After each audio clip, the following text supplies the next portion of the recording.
Connaissez-vous tous l'histoire de Hanouka? Est-ce que vous connaissez le lien que Alexandre le Grand, que vous connaissez tous, avait avec les Juifs et Israël? Nous allons voir ça de suite. Afin de raconter l'histoire de Hanouka et de bien comprendre ce que nous fêtons, nous allons raconter l'histoire de Hanouka, ce qui s'est passé avant, pendant et après, en trois parties. Première partie, comment la dynastie grecque s'installa dans le monde en Israël. Deuxième partie, comment cette dynastie a fait du mal aux Juifs avec les mauvais décrets qu'ils ont pu faire sur eux. Et troisième partie, comment Hachem a délivré les Juifs des mains grecques. Donc première partie, la dynastie grecque. Avant la dynastie grecque, il y avait la dynastie perse. Nous connaissons tous l'histoire de Purim avec Achashverosh et Esther. Achashverosh était un roi perse. Mais à la suite de cette histoire de Purim, Achashverosh et Esther ont eu, oui, un enfant ensemble qui s'appelait Darius, Dariavesh. Dariavesh était un roi kasher, comme dit la Gemara, c'est-à-dire un roi juste. Et son initiative principale était de reconstruire le deuxième temple, puisque les Juifs étaient en exil et que le temple avait été détruit. Aussitôt dit, aussitôt fait, Dariavesh, a construit le Beth Amikdash en 4 ans, ce qui a provoqué le retour des Juifs en Eretz Israël. Par ce mérite-là, Dieu lui a donné le pouvoir de voir à travers les maisons toutes les richesses. Ainsi, lors de ses conquêtes, Dariavesh s'est énormément enrichi pour pouvoir encore plus conquérir le monde. Et Dariavesh contrôlait presque la totalité du monde. Mais le problème, c'est que Dieu avait décidé que la dynastie perse devait s'arrêter et la dynastie grecque devait succéder. Philippus, le roi de Macédoine, avait deux ambitions. Avait la première ambition de réunir la Grèce et la Macédoine, et deuxième ambition de vaincre Dariavesh afin de devenir le roi du monde. Mais Philippus n'arriva pas à ses fins. Si bien que c'est Alexandre le Grand, son fils, qui a entrepris cette grande affaire.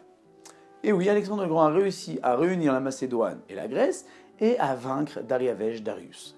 Cela se passa en moins 318 de l'ère vulgaire, 3448, 1000 ans après la sortie d'Égypte.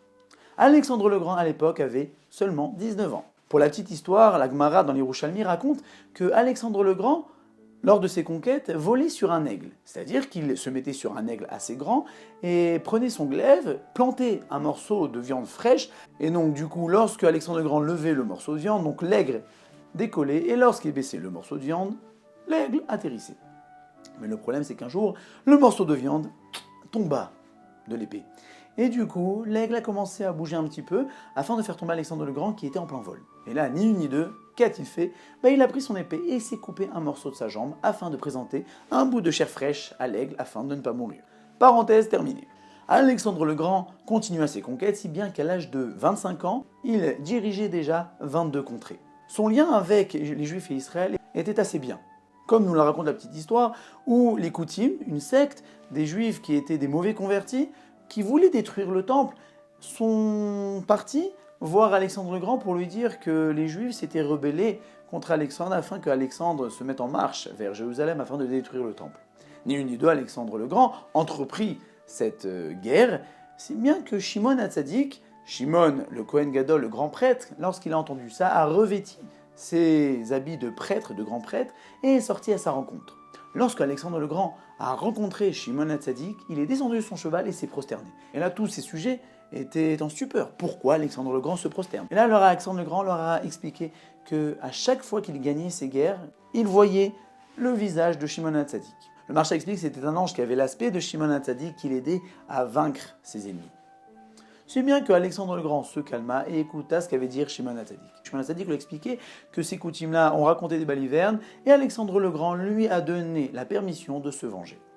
Après cette vengeance faite, Alexandre le Grand a quand même voulu visiter le temple, le Beth Amikdash. Et là, heureusement, plusieurs incidents diplomatiques ont été évités. Premier incident diplomatique, par exemple, c'est que lors de l'entrée d'une personne dans le Har HaBayit, cette personne-là doit enlever ses chaussures. Nous n'avons pas le droit de rentrer avec nos chaussures dans le Har HaBayit. Mais le problème, c'est de dire ça à Alexandre le Grand, serait plutôt du lèse-majesté.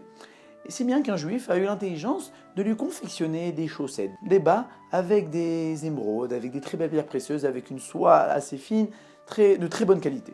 Lorsque là, Alexandre le Grand arriva devant le Har HaBayit, là, les Juifs lui ont dit, vous savez, roi, nous ne pouvons pas rentrer avec nos chaussures parce que nous avons peur de glisser. Et nous avons aussi peur pour vous que vous glissiez, parce que le sol est très lisse. Mais nous avons confectionné pour vous des bas spéciaux afin que vous ne tombiez pas, des chaussettes. Et lorsqu'il a vu ces très belles chaussettes avec des émeraudes, des pierres précieuses, avec une soie assez fine, là ni une ni deux, il a enlevé ses sandales et a mis ses chaussettes afin d'éviter l'incident diplomatique et l'interdit de rentrer avec ses chaussures dans le Rabbait. Deuxième incident diplomatique a été évité lorsque Alexandre le Grand est rentré dans le Beth Amikdash, a été ébloui par la splendeur du temple, a voulu qu'on érige en son honneur une statue au milieu du Beth Amikdash. Et là, nous savons tous que nous n'avons pas le droit d'ériger une statue, si bien que Shimon HaTzadik lui dit regardez, sire, nous n'avons pas le droit d'ériger une statue, mais si vous voulez, pour vous donner votre honneur comme il se le doit, nous allons appeler tous les enfants qui vont naître dans cette génération de prêtres à Alexandre en votre honneur. Alexandre le Grand fut très satisfait. Nous voyons que le lien qu'avait Alexandre le Grand était assez bien entre lui et les Juifs. Mais le problème, c'est qu'avec Alexandre le Grand, la culture grecque a commencé à s'installer de plus en plus dans le monde et surtout en Israël. Comme le dit le petit-fils du Rambam, c'était l'époque où il y avait les plus grands sages. Nous avions Aristote, qui était le maître d'Alexandre le Grand, et Platon par exemple. Il y avait les théâtres, il y avait les stades. Et ainsi, Alexandre le Grand a commencé à enraciner peu à peu la culture grecque dans le monde en Israël. Mais pour l'instant, rien de grave. C'est que lorsque Alexandre le Grand a été assassiné, empoisonné à l'âge plus ou moins de 32 ans, alors là, ses généraux d'armée ont commencé à faire des problèmes. Mais avant de mourir, Alexandre le Grand a eu l'idée de partager son royaume en 12. Pourquoi ? Pour qu'il n'y ait pas un roi aussi puissant que lui l'a été. Donc il a partagé son royaume en 12. Mais le problème, c'est que 12 généraux d'armée, ça fait un peu beaucoup, si bien qu'ils se sont fait des guerres par-ci par-là, et ils se sont retrouvés à 4 grands généraux d'armée qui se sont partagés l'héritage d'Alexandre le Grand entre eux. Et cela, nous allons le raconter dans le prochain épisode.